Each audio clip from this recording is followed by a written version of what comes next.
مرحبا وأهلا بكم في برنامج داخل واشنطن. معكم مضيفكم روبرت ساتلوف.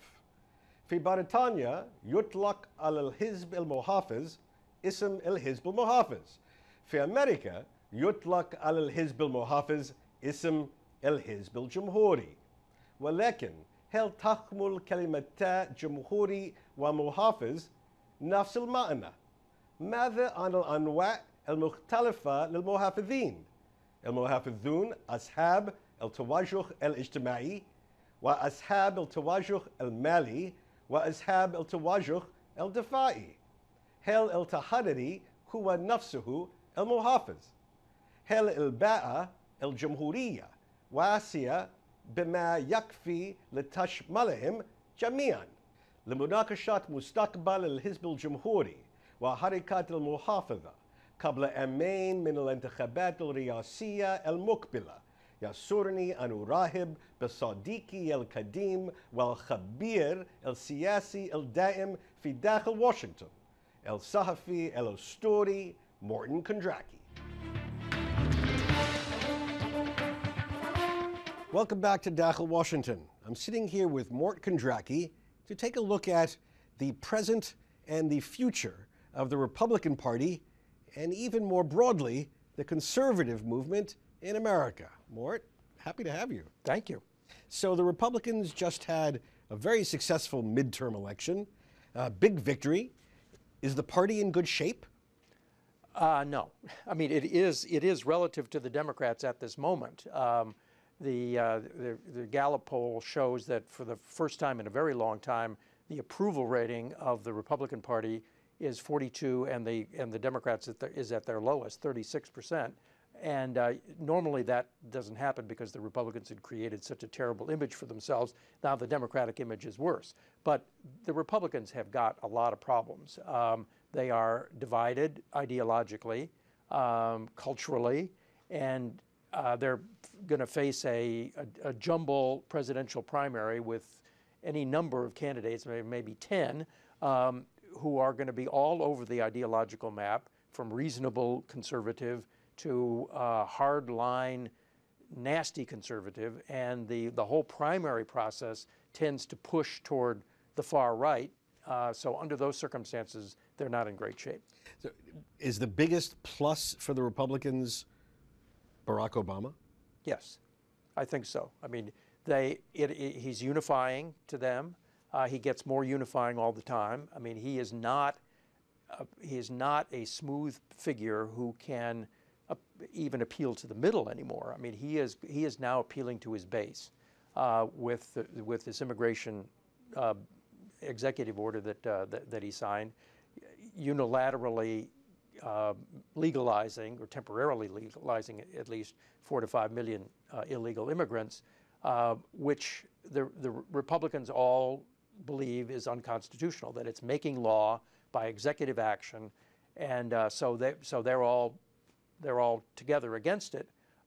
That's a unifying point. But on lots of other issues, including foreign policy, they're at odds with each other. So if I were to ask you who is the leader of the Republican Party today, what's your answer? There is no single leader. Mitch McConnell is the leader of the Senate. John Boehner, the Speaker, is the leader of the House of Representatives. They can probably get along. They are centrist, deal-making conservatives by nature. They would love to get stuff done. Tax reform,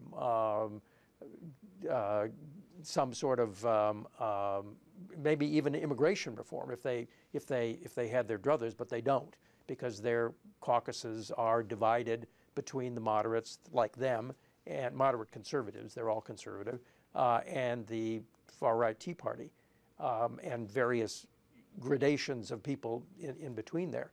So, and there is no.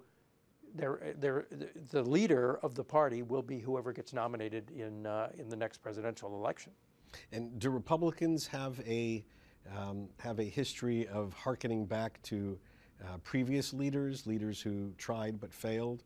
In this case, John McCain, Mitt Romney, or are their best days behind them? Well, you know, I used to say that the law of primogeniture, the next oldest guy in line gets to be the king, was an iron law for the Republican Party, and it has been up to now. You know, even in the last election, they picked their most reliable candidate, the strongest candidate they possibly could, somebody who'd run before, Mitt Romney. The time before that, they picked somebody who looked to be impossible, John McCain, and he was the most moderate of the candidates. You know, by that law, Jeb Bush should be the nominee of the Republican Party. His name is Bush. You know, everybody wishes that he'd been the nominee instead of his brother George W. Bush, and you know he would be the nominee. But this time, one, he hasn't run before. Two, his name is Bush, and three, he may be too reasonable. Now, a few moments ago, you used a term in passing. You called some congressional leaders conservatives. Now, conservative and Republican, are these synonyms? Pretty much. Yes, because you have the Tea Party as a separate kind of entity. It's included, but they are outlying conservatives, although not within the Republican Party. Only 19% of Americans now identify as Tea Party. But there's a poll that shows that do you think that the Tea Party should have a strong influence on policy? And 53% of all Republicans say that they should should be a very important input for what Republican policy is, and 35% additional think that they should have somewhat some power in saying what it is. So the Republican Party is very conservative, and furthermore, everybody in the Republican Party these days seems to listen to these talk shows and Fox News, which a news channel which is designed to make people hate Democrats and hate liberals and side with the most conservative voices that there are, and that's the universe. You used to be on Fox. I did. I was the moderate, and I'm not there anymore, and that's probably why. So, you know, all the energy in the Republican Party is on the further and further right. I looked at some of the polling numbers of how Americans identify themselves, and a much higher percentage like to identify themselves as conservatives versus liberals than do identify themselves as Republicans versus Democrats. Conservative has a broader appeal. Why do you think that's the case? Because I just think it's a failure of the Republican brand, and the fact that the Republicans shut down the government, both in this administration and in the Clinton administration. They can't seem to help themselves, and they didn't apparently get anything done. The House of Representatives actually got more done than people know. They passed a lot more legislation than the press has ever covered, because basically everybody knew that what they passed was going to get die in the Senate, so they didn't pay very much attention to it. So you have the Republican Party with the image of being do-nothing, when in fact the Senate Democrats were just as much do-nothing as the House Republicans. Now, in previous shows, we've had discussions on the various definitions of conservative, social conservative, fiscal, defense conservative. Social conservatives have taken quite a knock in the last couple of years. National movements on gay rights, on marijuana reform. Has that part of the conservative movement receded as much as it looks from the outside? Well, the whole Republican Party, you can't be a presidential candidate, for example, and favor abortion rights. So that at least on that issue, the religious conservatives are still very strong. The Republican Party is divided on for example, there is a reform wing, or as I like to call it, the Kempian wing of the Republican Party, because I'm writing a book about Jack Kemp, which really, and there are very few people in Congress who identify with it, but there are some. Marco Rubio and even Rand Paul is trying to sound like a Kempian, an outreach to African Americans, outreach to Hispanics, understanding that you've got to help the middle class, at least rhetorically, that's where they are. So, you know, if that, clearly, what the arrangement in American politics right now, a liberal Democratic Party and a conservative Republican Party, does not work. It does not get anything done. There is constant friction, constant warfare. So I think that there are people in both parties who would like to change, and maybe they're younger, maybe they're not ready to emerge yet, but I think probably after the next presidential election, we'll have the generation that will win the presidency the next time, whoever it is, probably is not of that transformative mindset. But I think there are people who are going to emerge like that, but it's a while. Well, we'll come back in a moment to discuss this potential for evolution within the Republican Party, and even more intriguingly, between Republicans and Democrats, in just a moment.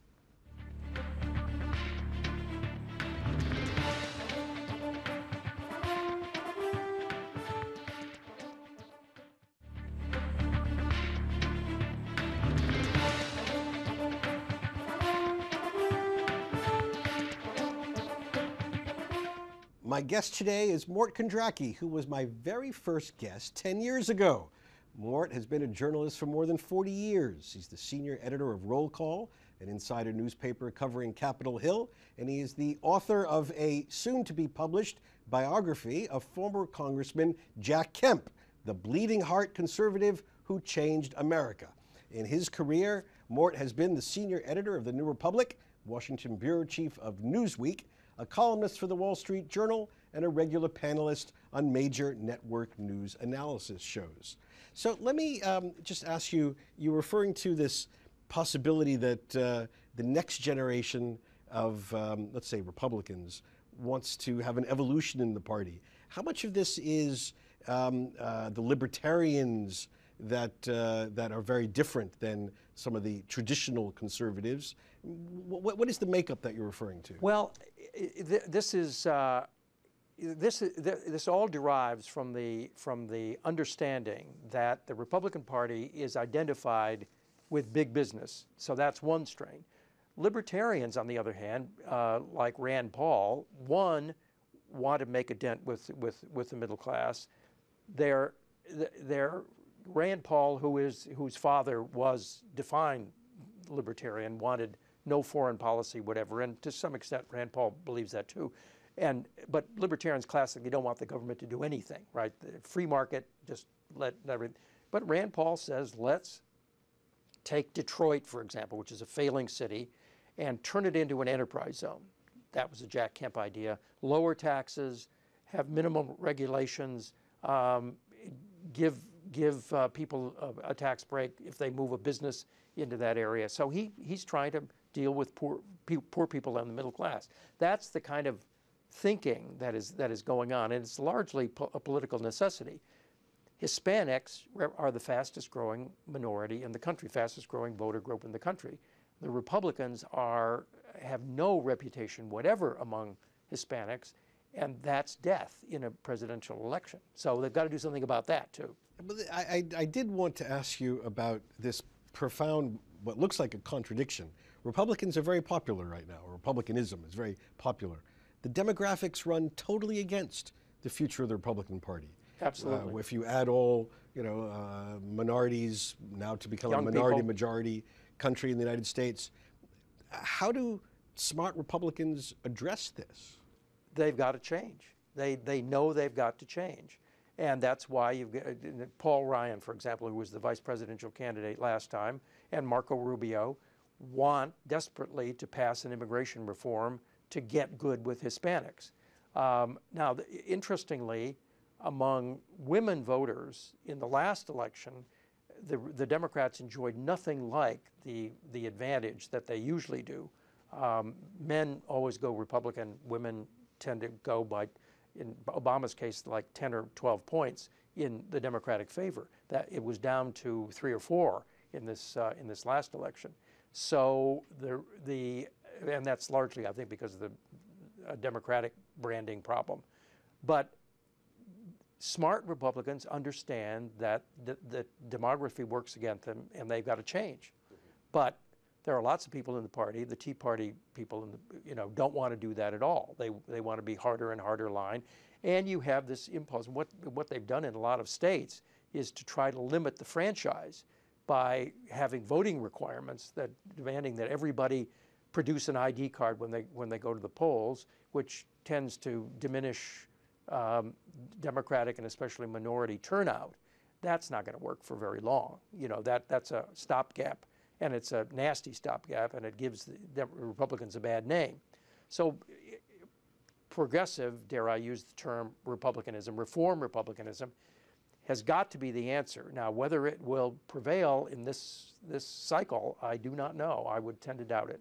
Now, you mentioned in passing the word states, and Republicans in the past have periodically turned to governors who, by reputation, have to get things done. Right. Are there up-and-coming, bright future Republicans in the state capitals these days? Well, Scott Walker, who got reelected in Wisconsin, is somebody who people are talking about. He's fought public employee unions and won. Chris Christie, the governor of New Jersey, who tends to be a bully, is a possibility. Jeb Bush was a governor of Florida, very successful governor of Florida. So those are possibilities. Bobby Jindal, the governor of Louisiana, and there may be others who are harboring ambitions that that haven't appeared. So far, we know that the majority of the Republican candidates are going to be senators. Mm-hmm. And now, earlier you made a very provocative comment that our system, as it is evolving with a very liberal Democratic Party and an increasingly conservative Republican Party, just is broken. Yes. Do you see this broken system being fixed? I think it has to be fixed. Now, how it's going to get fixed, I don't know. And there's every reason to fear that it won't be fixed because the media environment that we live in is so polarized. The liberal media serve liberals only. The conservative media serve conservatives only. And even though moderates, self-identified moderates, are now 53% of the country. They used to be 40% of the country. So that's good. That's very good. So where are they turning to? They have no power. They have no power. They have no party. And I dare say third parties just don't seem to work. And they're not taking back the main parties. Well, the hope is that somehow, and I can't describe for you how it's going to happen, but you would think that a younger generation of people looking at the way the system is organized to basically steal from the young and give to the old through entitlement programs, and this inability to get the country moving will somehow have a political effect, and there will be somebody emerging who will speak to the sickness and have some sort of an answer to the sickness, either a John F. Kennedy kind of figure that can unite the country. And there is this urge to do so. I know more about it in the Republican Party than I do in the Democratic Party.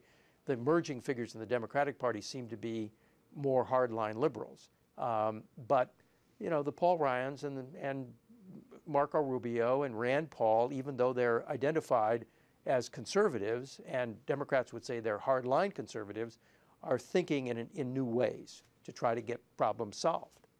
So, in a certain irony, I can imagine from your remarks that in 2016, the American people face a choice between a very well-known traditional Democrat, Hillary Clinton, been around for 30 years, and a brand new Republican face.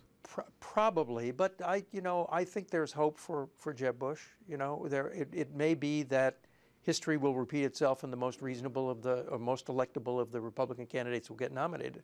And Jeb Bush is a reformer. He's an education reformer. He's an immigration reformer. And now how he gets through this primary process, I do not know. I cannot write the scenario for you, but it's happened before and it could happen again. Oh my, Clinton Bush. We could just That's exactly take our old shows and rerun them again. Right, right. And in that scenario, do you see Jeb Bush beating Hillary Clinton? Well, on the basis that history shows that that unpopular presidents are not succeeded by candidates of their own party, yeah. I mean, there's a chance. I mean, and Jeb Bush is a very reasonable person and very ideas oriented. And if his name weren't Bush, he'd be in great shape. All right, you heard it here first. Bush in 2016. Mort, thank you so much for being back here on Dakhil, Washington. Indeed.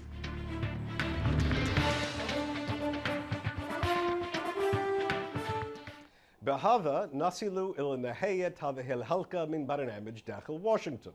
إذا كانت لديكم أي استفسارات أو تعليقات حول هذه الحلقة، وخاصة حول الجدل الدائر داخل أوساط الحزب الجمهوري بشأن السياسة حيال الشرق الأوسط، أرجو أن تتصلوا بي مباشرة على عنوان البريد الإلكتروني التالي insidewashington@elhura.com.